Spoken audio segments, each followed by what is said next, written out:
It has been just over a week since the deadly bombings in Sri Lanka, and the country is still on high alert over fears more attacks could occur in the coming days. The Sri Lankan tourism industry is among many bracing for tough times as a result of those bombings. Our John Defterios is in Dubai attending a travel and tourism trade show and spoke to a top Sri Lanka tourism official about the situation. John joins us now. So, John, what all did that Sri Lankan official tell you about concerns relating to tourism in the wake of these attacks? Well, you know, it's a delicate balance, Rosemary. This is a fixture on the calendar every year, so Sri Lanka had to be here one way or the other. They find themselves in the spotlight they don't want to be in right now, answering why there were so many security lapses. This is a huge show, by the way, 40,000 participants from 83 countries. So the message from Sri Lanka is, look, we did nearly 50 arrests over the weekend, so we're on the ball here. They have to convince locals that the security apparatus will be ready, but also to the international market. They were expecting a record 3 million visitors in 2019. The official target was 2.5, but they had so much demand after the holiday season at the end of 2018 and at the start of this year, the number was raised. Now it's a game about rebuilding. So here's the chairman of the Tourism Development Authority about the shock he faced immediately and now trying to get the security right. It was so devastating, and I was shocked, and I didn't know for a moment how to respond to it. But surely, having understood the situation, we then acted on it, you know, as to what our obligations are, what our accountabilities are in terms of helping these hotels. Met with the senior management of the hotels, and we almost immediately offered assistance in many different areas. And having said that, we then started visiting all the hospitals.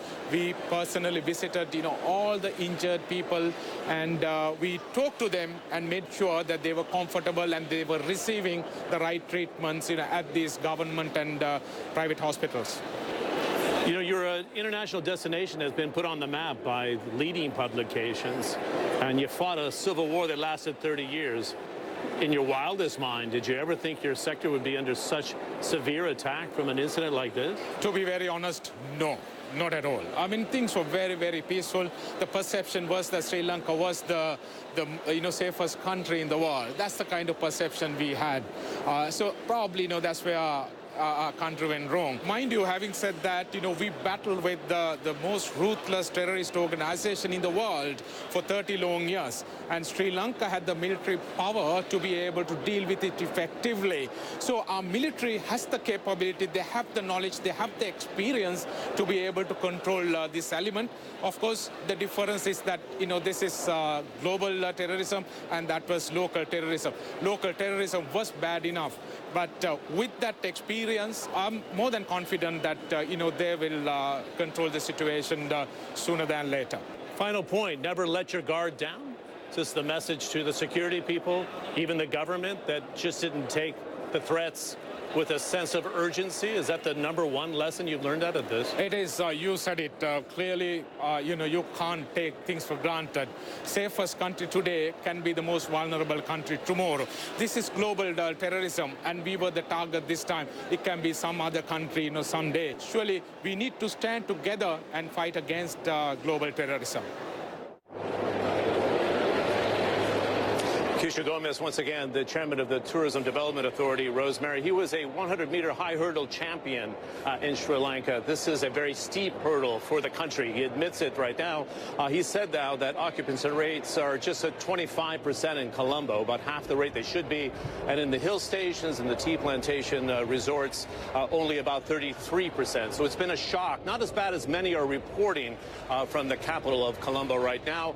He did suggest that either at the end of this week or early next week, they're going to have a major press conference with the military to announce the new apparatus, the gains or the moves they've made against the international terrorism and the infiltration into the locals as well. So they hope that will be the turning point, but they had to come to Dubai, the Arabian travel market, to suggest we're knocked down forever.